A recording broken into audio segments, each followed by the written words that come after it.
México, afortunada y lamentablemente, al ser vecino de Estados Unidos, se enfrenta a muchos retos por dos grandes razones. Una, la carencia de programas de desarrollo vinculadas a la economía ha provocado que muchas niñas y niños sean movilizados juntos con sus padres y madres para trabajar en ciertas regiones del país.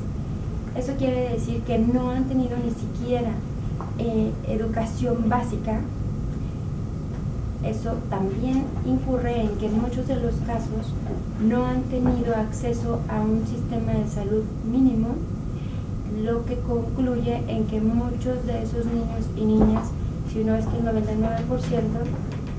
van a acabar trabajando en la misma industria en la que sus padres se fueron desarrollando, lo que no les va a permitir un crecimiento y como país no va a permitir un crecimiento.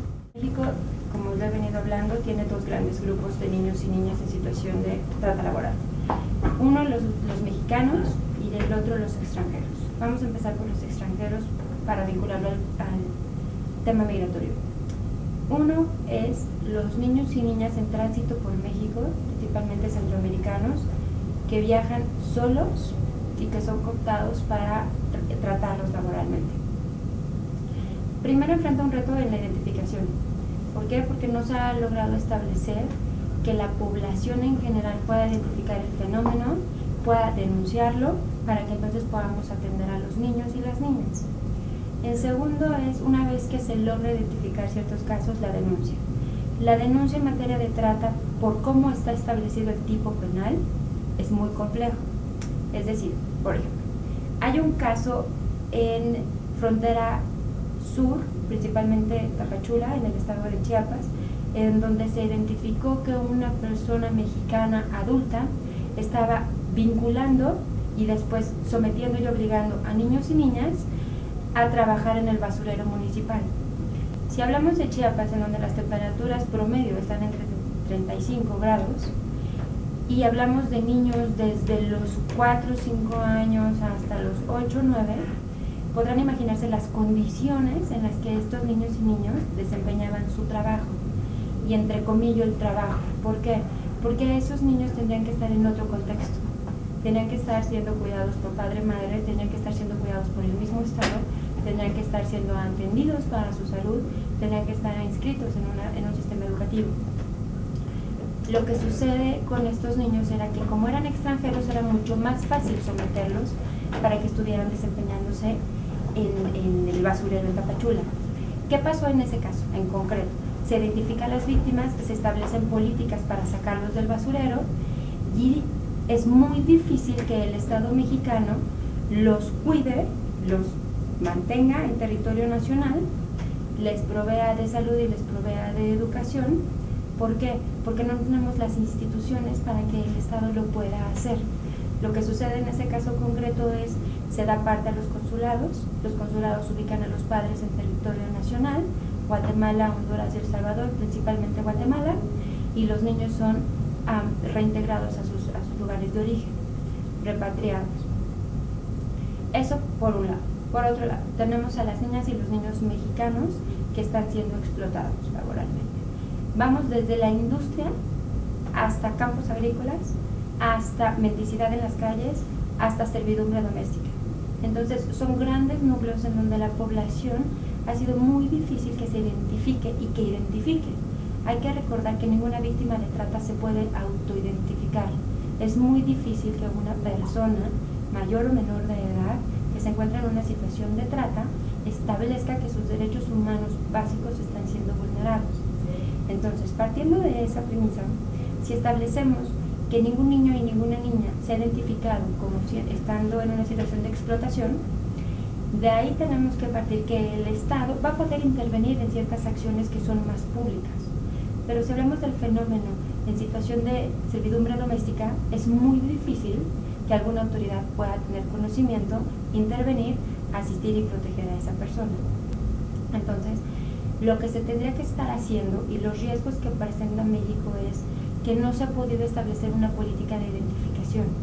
La otra cosa es quién va a certificar que una persona es víctima de trata o no. Y quiero aclarar el punto. Normalmente quien lo hace en este país es el Ministerio Público después de una denuncia. Es la persona que va a calificar primero si se encuentra en una situación de trata o no, y después va a establecer qué acciones se tienen que hacer. En ese sentido, si queremos restaurar los derechos de esa persona, estamos vulnerando el principal derecho. ¿Por qué? Porque no lo estamos estableciendo como una víctima de, lo estamos estableciendo como el accionador del sistema de justicia para poder considerarlo una víctima. Entonces, es un reto que también tenemos que enfrentar. Tenemos que asistir y proteger previo a la denuncia. Y para eso es súper importante las campañas de prevención. Y ese es otro tema. México, como país, vinculado a muchos organismos internacionales, ha desarrollado muchas campañas en contra de la trata de personas. Sin embargo, y enfatizo, no se han preocupado por establecer campañas que impacten en situaciones laborales. No estoy hablando nada más de que no se hagan campañas en situaciones de explotación sexual, sino que se hagan realmente campañas para hablar de la trata y que la gente que no está directamente vinculado al fenómeno se entere.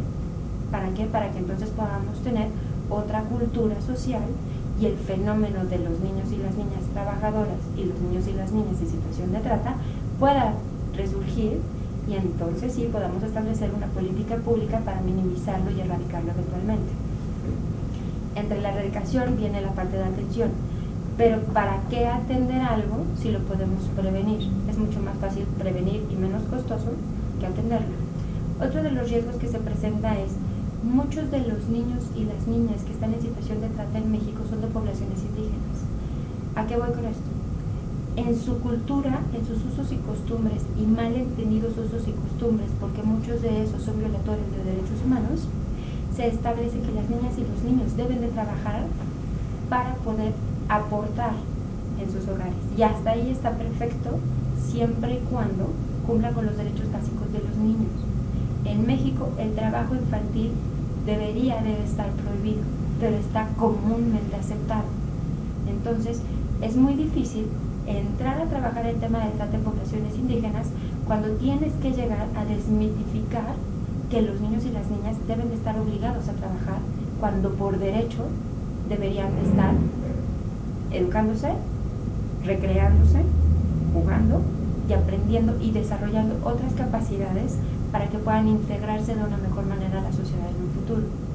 Entonces, si a eso entramos con un tema tan radical como la trata, es muy complejo.